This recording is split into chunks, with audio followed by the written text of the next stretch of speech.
1. You will hear a telephone conversation between a customer and an overseas shipping agent. First, you have some time to look at questions 1 to 8.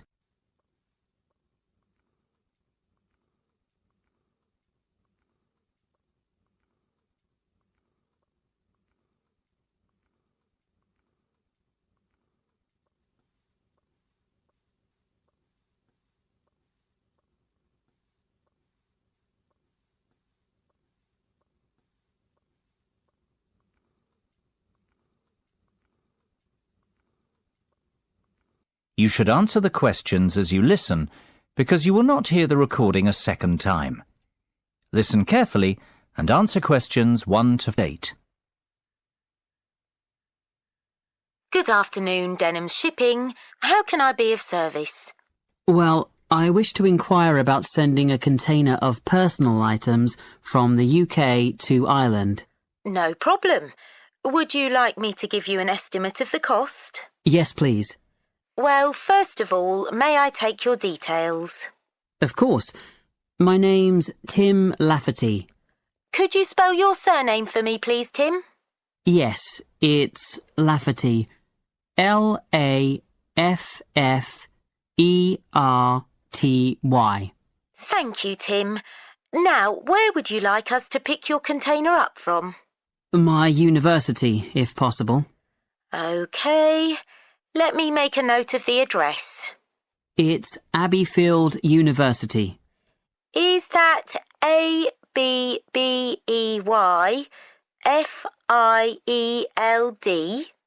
That's right. Park Street, Brighton. Perfect. And may I take down your postcode too? It's BR8 9P3. Great. Thank you, Tim. Have you the container's measurements? I do. It's approximately 2.5 metres long by 1.25 metres wide. I see. Quite a big one then. Indeed. And the height? I make it 1.20 centimetres deep. So that's 2.5 by 1.25 by 1.2. Right. And what will actually be in the box, Tim? Oh, mostly old uni books. OK. And some music albums. Anything else? Yes, a little bit of stationery. I see. And could you put an estimate on the value of the items? The books are quite valuable. They're worth around £1,800. The music albums, maybe half that, say £900. And you can put the stationery down as £300. Before listening to the rest of the conversation, you have some time to look at questions 9 and 10.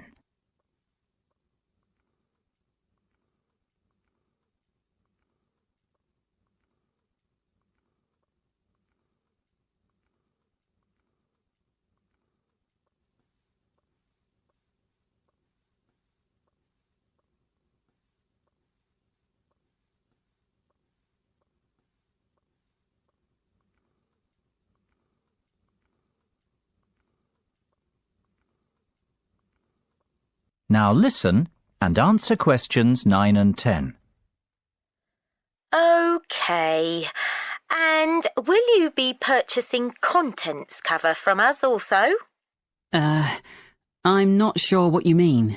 Sorry, let me explain. Because your items are worth more than £2,000, we recommend that you purchase insurance to cover yourself in the event of damage or loss. Makes sense. What are my options? Well, we offer 3 insurance deals: the premium rate, standard rate and economy rate ones. Premium offers full cover in the event of loss, damage or theft, which means you would be provided with the full cost of replacing your belongings. What about standard and economy? Standard will give you today's value. the second-hand value of your belongings, and economy provides you with a fixed payment of £1,000 in the event of loss, damage or theft. Well, I can afford to live without those books, to be honest. So just give me the cheapest option. We recommend standard cover for all our customers. No, thank you. That won't be necessary. The cheapest option will be fine. No problem. And one last thing, will you be needing delivery at your office, at your house, or do you intend to pick up your container at the port? Home delivery would suit me best, I think. We'll get that process for you. That is the end of part 1. You now have half a minute to check your answers.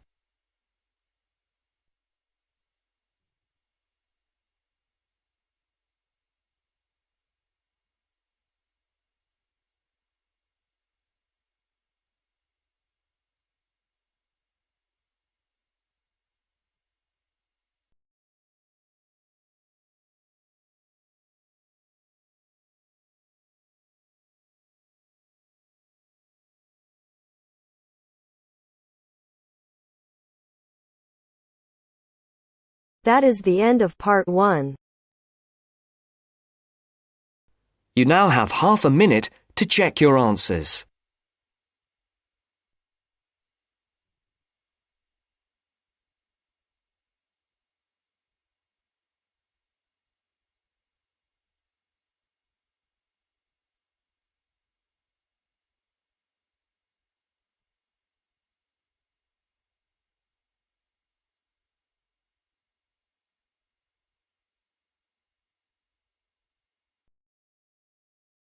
Now turns to part 2.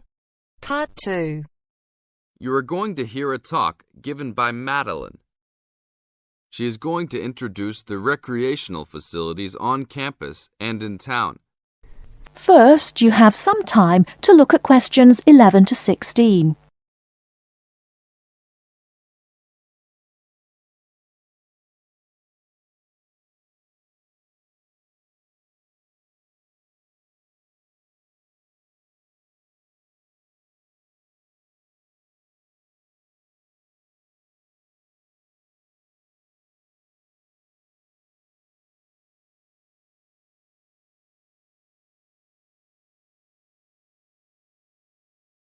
Now, listen carefully and answer questions 11 to 16. Well, good morning, everybody. My name's Madeline Stewart, and I'm here to tell you about the recreational facilities available on campus, and also to tell you something about what the town has to offer. You may already know that your Students' Union membership also includes membership of the Sports Union, which provides a range of sporting and recreational facilities on campus, much the same as those in most British universities. The Sports Union has football, tennis, and cricket teams in local competitions. And really, most sports are catered for in some way on campus, even if they're just social matches. In the building itself, there are fitness classes and a full gym, including weights. The Sports Union can also provide cheap tickets to some major sporting events. And to keep you up to date with everything available, there's a weekly newsletter distributed around the campus. You should check this to find out the names and phone numbers of the contact people for each sport or activity you're interested in. Yes, did you have a question? Yes, apart from what you've just said, does the Sports Union offer individual help in any of its activities, for example, in getting fit and healthy? Yes, we do. The Sports Union has a fitness assessment clinic every Friday, staffed by the resident sports trainer, who can provide advice on the best program for you and refer you to various charts. I'm sure you all realize that for any medical assessment or health problem, you should go to the University Medical Service. The sports trainer can also advise you on a suitable training program using the weights. And now on to Ashbury. Before you hear the rest of the talk, you have some time to look at questions 17 to 20.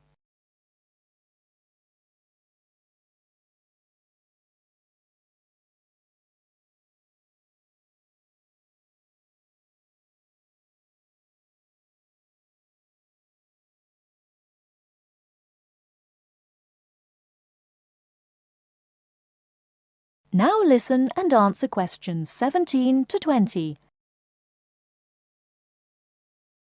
And now on to Ashbury.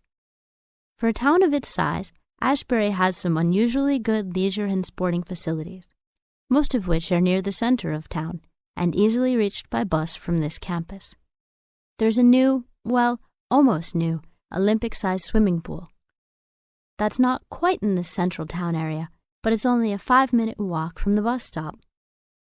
Above the pool, there's a high-tech fitness center that any of you more serious fitness lovers would need to check out. Then, in the center of town, there's a sporting complex called the Anderson Center, which contains squash courts and facilities for a number of other indoor sports, such as basketball. And just around the corner from the Anderson Center, in the main street there, is an indoor bowling alley. All of these facilities are listed in the weekly newsletter, so I encourage you all to look through it and...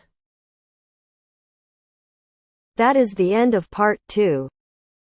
You now have half a minute to check your answers.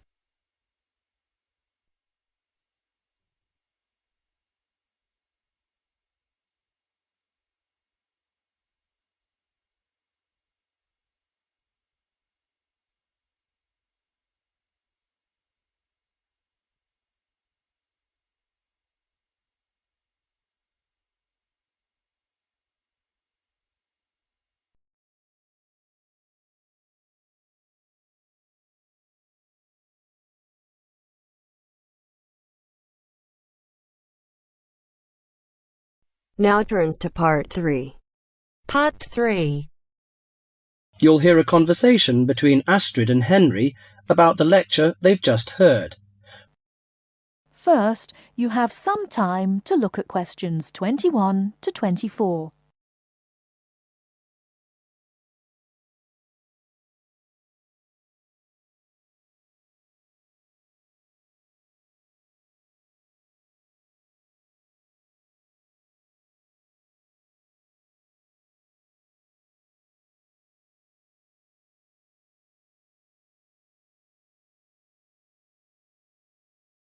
Now, listen carefully and answer questions 21 to 24. Henry, don't you think Dr. Adams' lecture was really very good? He could talk about the telephone directory and make it interesting. All his lectures are like that, Astrid. He's just one of those people. I wish we had him as our tutor. I bet you that he is very demanding, though. Boris is in his tutorial group and agrees that he is brilliant, but he puts them under a lot of pressure. But don't you think that's good? Perhaps. Anyway, he's interesting and rather funny. Did you take lots of notes in the lecture? Yes, actually I did. In fact, several pages. I didn't think I had taken so many. I was that busy listening to what was being said that I didn't take many notes. Can I photocopy yours? I don't think that's such a good idea. You won't be able to read my handwriting. And sometimes I write them in English and sometimes in Arabic. Oh, let's have a look. Wow, your notes are so neat. Well, there's not much in Arabic. There is on this page. Yes, there is. Dr. Adams would be pleased to see this, especially given what he's talking about. Before you hear the rest of the talk, you have some time to look at questions 25 to 30.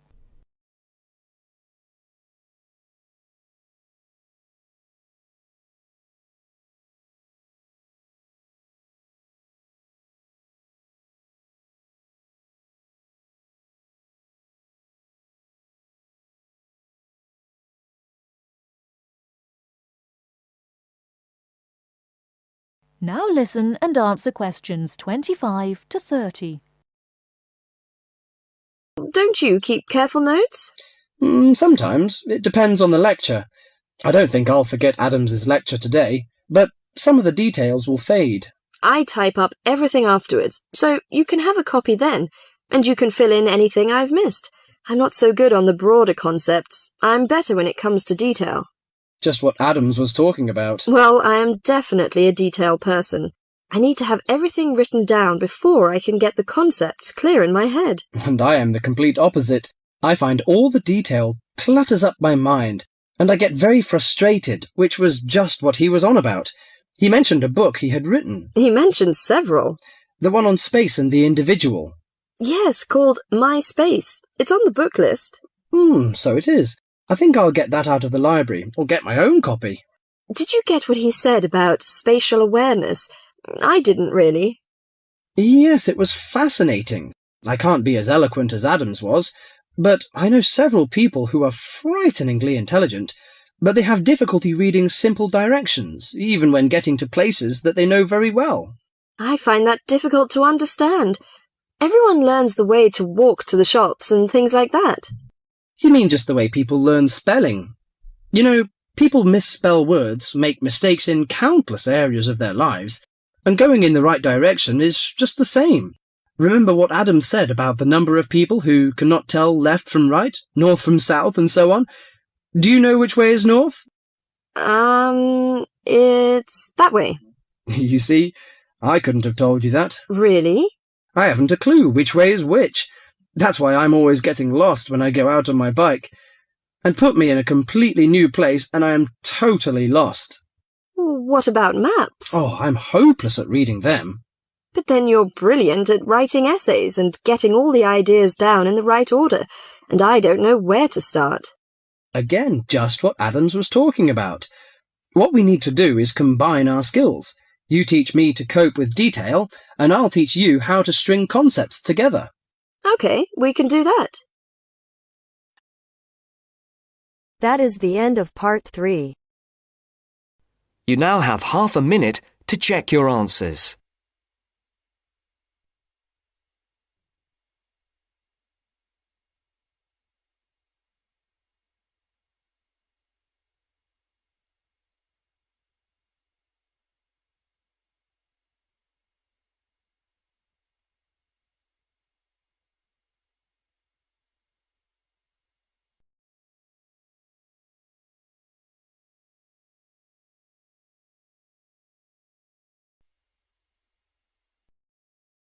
Now turns to part 4. Part 4. You'll hear a programme on the city of Brisbane. First, you have some time to look at questions 31 to 40.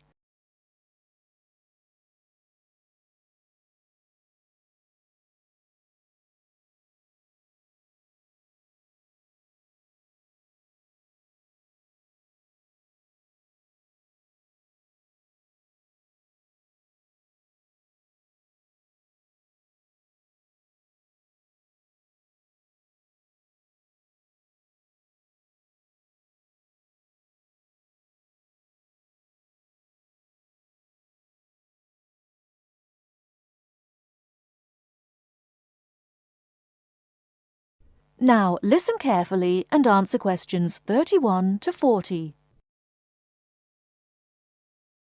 Today in our Around the World programme, Mr. White is going to recommend a charming city to you, Brisbane. Good morning, ladies and gentlemen. Have you ever been to Brisbane? Well, if you are looking for a mild climate, a relaxed atmosphere, and a lot of culture, Brisbane might be the place for you. Its sunny cafes and offshore islands attract surfers and sun lovers, but it is also the arts capital of Queensland, with many museums and art galleries. This thriving artistic setting mixes well with Brisbane's beach town atmosphere. Together, these two qualities make Brisbane a very desirable place to live. No wonder since 1980 over 500,000 Australians have moved here. Brisbane is now Australia's third largest city. English settlers living in Australia established Brisbane in 1842. At that time, more than 100,000 Aboriginal Australians were living in Queensland. As the settlers discovered Queensland's resources, more and more of them moved in. Regretfully, the settlers drove the Aboriginal Australians from their lands. By 1859, Brisbane had grown into a prosperous city. In 1988, the world watched as Brisbane hosted the World Expo. This international fair showcased new technology, but it also showed off the city of Brisbane to the world. Brisbane also hosts a wide range of events year-round.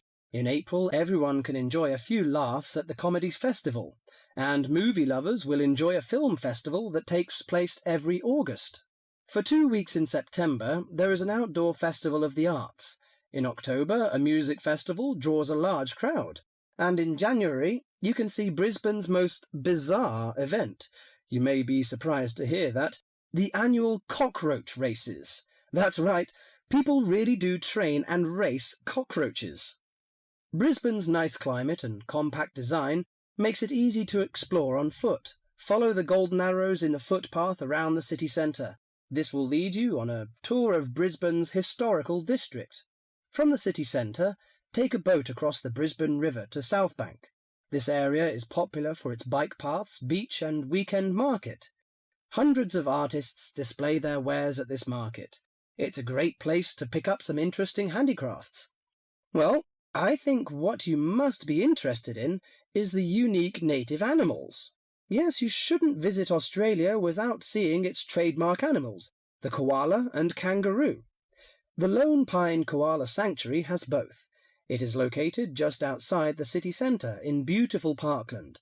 You can hold one of the park's 130 koalas or feed the kangaroos. Another quiet refuge from the city is Mount Coot-tha, about 8 kilometres from Brisbane. On a clear day, it offers spectacular views of the city. It also has hiking trails and beautiful gardens. Along the Brisbane River, a sunset cruise is also very relaxing. The areas around Brisbane are impressive. A coastal drive south of Brisbane will take you along the Gold Coast. This famous coastline boasts some of Australia's best beaches. Stradbroke Island is another easy day trip from Brisbane. A cliff on the island called Point Lookout offers a great view. From there you can see dolphins swimming below. Brisbane Forest Park, to the north of Brisbane, is a great place for hiking and camping. These great getaways, along with Brisbane's own laid-back charm, make this city an ideal place to visit. That is the end of part 4. You now have half a minute to check your answers.